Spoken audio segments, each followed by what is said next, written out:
நானும் என் லைஃப்ல ஏதாவது பெருசா சாதிக்கணும் மச்சான். நீ எதில்டா சாதிப்ப? உனக்கு என்ன தெரியும்? நாளை என்றும் நம் கையில் இல்லை, நாம் யாவும் தேவன் கை பொம்மைகளே. என்றால் கூட போராடு நண்பா, என்றைக்கும் தோற்காது உண்மைகளே. செங்கோட்டை போட்டில்லாமல் ஓடு, கோல்டு தேடி வரும்.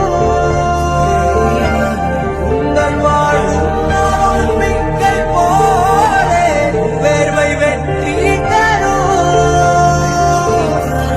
நாங்கள் ரிஷியும் இல்லை. இந்த உலகம் ஜெயிச்சிருவன் சொன்னா கேட்காது, ஆனா ஜெயிச்சவன் சொன்னா கேட்கும். நீ எது பேசுறதா இருந்தாலும் ஜெயிச்சுட்டு பேசு.